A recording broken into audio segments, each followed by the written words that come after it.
شوہر نے سنا چلا گیا، منڈی میں جا کے کھڑا ہوا، بال سفید تھے، بوڑھا تھا، جو بھی آتا طاقتور کا ہاتھ پکڑتا لے کے چلا جاتا، کوئی اس بوڑھے کو ساتھ لے جانے کے لیے تیار نہیں تھا۔ اللہ اکبر، امام غزالی لکھتے ہیں کوئی لے جانے کے لیے تیار نہیں۔ یہ آگے بڑھ کے کہنے لگا صاحب کوئی مجھے بھی لے چلو۔ لوگوں نے کہا چچا آپ کی عمر آرام کی ہے، اس وقت محنت کی عمر کہاں ہے، آپ کیا کام کریں گے، آپ کو تو آرام کی ضرورت ہے۔ اس نے کہا تھا صاحب اگر پوری مزدوری نہ دے سکو تو آدھی ہی دے دینا، لیکن مجھے کام کے لیے لے چلو۔ اللہ اکبر، یہ قربت ہوتی ہے جو آدمی کو کتنا بے بس کر دیتی ہے۔ اس نے کہا تھا آدھی مزدوری دے دینا لیکن لے چلو۔ جب لوگوں نے کہا نہیں تو آدھی مزدوری کے لائق بھی نہیں ہے، سب ٹھکرا کے چلے گئے۔ دوپہر کا وقت ہو گیا، جب امید ٹوٹنے لگی، حسرتوں نے دم توڑ دیا، جب یہ لگا کوئی ہاتھ پکڑنے والا نہیں ہوگا، بوڑھے نے اپنا سامان اٹھایا، بغل میں دبایا، دل میں آیا گھر کی طرف چل، لیکن جیسی خیال آیا یار گھر جائے گا، بچے چہرہ دیکھیں گے کون سا منہ دکھائے گا، بچے دوڑ کے آئیں گے سوچیں گے بابا کچھ کھانے کے لیے لائے ہوں گے، اپنے بچوں کو کون سا چہرہ دکھاؤں گا۔ یہ خیال آیا، قدم ٹھہر گئے، شام تک کہاں ٹھہرا جائے، رات کہاں کی جائے، انتظار کس جگہ کیا جائے، کوئی راستہ نظر نہیں آیا۔ جب کچھ قدم آگے بڑھا، اس کو اللہ کا گھر مسجد نظر آ گئی، جیسی مسجد کا دروازہ نظر آیا یہ مسجد کے اندر گیا، اس نے جا کے وضو کیا، وضو کرنے کے بعد اس نے 2 رکعت نماز ادا کی، ادا کرنے کے بعد رویا، ہاتھ اٹھا کے کہتا ہے یا اللہ آج دنیا والوں نے مزدوری کے لائق نہیں سمجھا ہے، اس لیے کوئی مجھے لے کر کے نہیں گیا ہے، یا اللہ میرے بچے فاقے سے ہیں، دنیا والے نہیں لے کے گئے تو کوئی بات نہیں ہے، آج سے میں تیرے گھر کے اندر مزدوری کروں گا، یا اللہ تیرے گھر میں جھاڑو لگاؤں گا، تیرے گھر کی صفوں کو سیدھا کروں گا، تیرے گھر میں آنے والوں کے جوتے سیدھے کروں گا، میرے مالک میرے بچوں کے رزق کا انتظام کر دے۔ یہ کہہ کے روتا رہا، دعا کرتا رہا، اس کے بعد مسجد کی صفائی میں لگ گیا، دوپہر سے شام ہو گئی صفائی کرتا رہا، جب سورج چھپ گیا اندھیرا ہونے لگا، پھر اس کو خیال آیا چل گھر کی طرف، یہ گھر کے ارادے سے نکلا ہے، جیسی گھر کے قریب آیا دل میں خیال آیا یار پہلے دور سے چھپ کے دیکھ بچے جاگ رہے ہیں یا سو گئے ہیں، اگر جاگتے ہوں گے تو کون سا چہرہ لے کے جائے گا۔ اللہ اکبر، دور سے دیکھا پورے گھر کے اندر کوئی جاگتا نظر نہیں آیا، دیواریں نیچی تھی، پہلے اونچے مکان نہیں ہوتے تھے، اس کے بعد دروازے پہ پہنچا، جیسی دستک دی ہے فوراً دروازہ کھلا، ایسا لگتا تھا جیسے بیوی انتظار کر رہی ہو۔ اللہ اکبر، اس خاتون کی ہمت دیکھو، شوہر کے ہاتھ میں خالی تھیلا دیکھا ہے، عورت کے تیور نہیں بدلے ہیں، اس نے غصے میں شوہر کو ٹھلوا نہیں کہا تھا، اس نے حرام خور نہیں کہا تھا، فری کا کھانے والا نہیں کہا تھا، خالی تھیلا دیکھا، شوہر کا ہاتھ پکڑا، کہتی چہرے پہ تھکاوٹ کے آثار ہیں، میرے سرتاج آئیے تھکے ہوئے لگتے ہیں، پیر دھوئے ہیں شوہر کے، بستر پہ لٹایا، سر دبانے بیٹھ جاتی ہے، اس کے بعد شوہر نے کہا ٹھیک ہے لیٹ جائیے، جب لیٹنے لگے تو بیوی نے کہا تھا میرے سرتاج کیا ہوا، کوئی کام ملا کہ نہیں ملا، شوہر کی آنکھ میں آنسو آئے، کہنے لگے بیوی میں آج ایسے امیر کی چوکھٹ میں گیا تھا، ایسے مالک کے دروازے پہ نوکری کر کے آیا ہوں جس کے یہاں دیر تو ہے اندھیر نہیں ہے، آج مزدوری نہیں ملی ہے لیکن امید ہے جلدی مزدوری کا انتظام ہو جائے گا۔ بیوی کہتی بہت اچھی بات ہے، ایک دن کا اور فاقہ کا برداشت کر لیں گے۔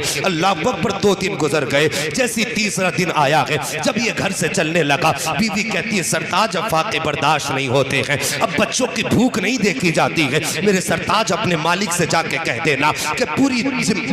پوری تنخواہ چاہے 3 دن کے بعد دے دے، لیکن کم سے کم اتنا تو دے دے کہ جس سے میرے بچوں کے ایک وقت کے کھانے کا انتظام ہو جائے۔ شوہر نے کہا ٹھیک ہے شریک حیات میں آج مالک سے جا کے کہوں گا۔ یہ کہہ کے شوہر مسجد میں آیا ہے اور اس کے بعد اللہ کے گھر میں کام کرنے لگ جاتا ہے، جیسی عصر کا وقت ہوا ہے اب اس کی آنکھیں بھیگنا شروع ہو جاتی ہے، رو کے کہتا ہے یا اللہ ایک دن کسی نے نہیں پوچھا میں نے برداشت کر لیا، دوسرے دن کسی نے نہیں ٹوکا میں نے برداشت کر لیا، لیکن میرے مالک آج تیسرا دن ہے، میں اپنی بیوی کو تسلی دے کر کے آ گیا ہوں، یا اللہ اگر آج بھی خالی گیا تو اپنی بیوی کا کون سا جواب دوں گا، میرے مالک بس اتنا دے دے جس سے ایک وقت کے کھانے کا انتظام ہو جائے، یا اللہ باقی مزدوری جب چاہے تب دے دینا، کم سے کم ایک وقت کی روٹی کا انتظام تو کر دے۔ یہ کہتا میں روتے روتے میری ہچکی بند گئی، پھر مجھے خود خیال نہ رہا کہ میں کیا کر رہا ہوں، وہ کہتا میرے دل میں خیال آیا اب گھر کی طرف چل، لیکن جب خالی تھیلا دیکھا ہمت ٹوٹنے لگی، کہتا میں نے خالی تھیلے میں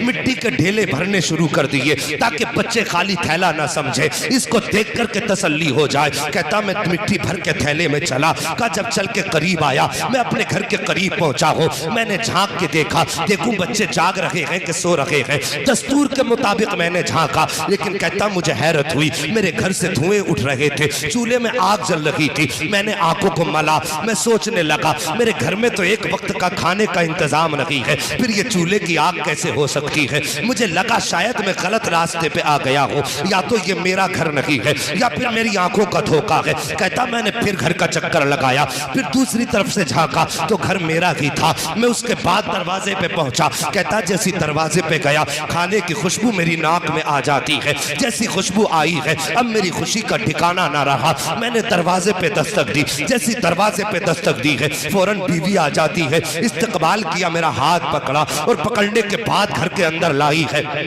میں حیرت میں تھا، میری نگاہ اٹھی، میں نے دیکھا چولہے میں آگ جل رہی ہے، طرح طرح کے کھانوں کی خوشبو آ رہی ہے۔ اللہ اکبر یہ کہتا ہے، میں دیکھ کے حیرت میں تھا۔ میں نے اپنی بیوی سے کہا شریک حیات بتا تو صحیح یہ انتظام کس نے کیا ہے؟ عورت کہتی ہے ذرا ٹھہر تو صحیح، ابھی یہ کیا دیکھتے ہو، اندر آ کے دیکھیے۔ کہتے میں بیوی کے ساتھ اندر گیا، جیسی میں نے اندر جا کے دیکھا کیا دیکھتا ہوں، کمرے کے اندر اللہ کی نعمتوں کے ڈھیر لگے ہوئے ہیں، بڑی بڑی نعمتیں اللہ کی رکھی ہوئی ہیں۔ میں نے کہا تھا بیوی بتا تو صحیح یہ کہاں سے آیا ہے؟ بیوی نے کہا تھا آپ کو نہیں معلوم کہاں سے آیا ہے، جہاں نوکری کرتے ہو اسی نے بھجوایا ہے، جس کے یہاں مزدوری کرتے ہو اسی نے تنخواہ بھجوائی ہے۔ کتنا اچھا مالک ہے کہ ابھی آپ نے 3 دن مزدوری کی ہے، مہینوں کے راشن کا انتظام کر دیا ہے۔ اتنا سنتا ہے آنکھیں برسنے لگ جاتی ہیں۔ اس کے بعد شوہر نے کہا تھا شریک حیات بتا تو سکی صرف مزدوری دے کر کے گیا ہے یا کوئی پیغام بھی دے کر کے گیا ہے؟ جیسے اتنی بات کہی تھی بیوی کہتی ہے ہاں جو یہ سب کچھ دے کر کے گیا ہے ایک بات بھی کہہ کے گیا ہے۔ کہا بات کیا تھی؟ کہا اس نے کہا تھا کہ جب تیرا شوہر آ جائے تو اس سے کہہ دینا کہ تجھے مزدوری میں کمی نہیں کرنی ہے، ہم داغم عزیز تیری اجرت میں کمی نہیں کر سکتے۔ سبحان اللہ سبحان اللہ سبحان اللہ، واہ واہ واہ۔ شاکب ہم تو مائل بکرم ہے کوئی سائل ہی نہیں، راہ دکھلائیں کسے رہ رو منزل ہی نہیں۔ اور جوانوں اگر راستے بند ہو جائیں اللہ کے گھر کا راستہ کھلا ہے۔ اگر لگتا ہو غربت آئے گی تو میں کہتا ہوں لات مارو حرام ذرائعوں کو جن کے ذریعے حرام روزی میں اثر ہوتی ہے۔ اور یار حلال طریقے سے مٹی لے کے بیٹھنا تیرا کام ہے اور رزق کا انتظام کر دینا یہ مدینے والے مصطفیٰ کا کام ہے۔ اور یار بتاؤ جو حرام طریقے سے نہیں کماتے کیا وہ فاقے مر جاتے؟ جن کا توکل اللہ پہ ہوتا ہے تو فرمایا گیا وَمَن يَتَوَكَّلْ عَلَى اللَّهِ فَهُوَ حَسْبُهُ، جو اللہ پہ بھروسہ کرتا اس کے لیے اللہ کافی ہوتا ہے۔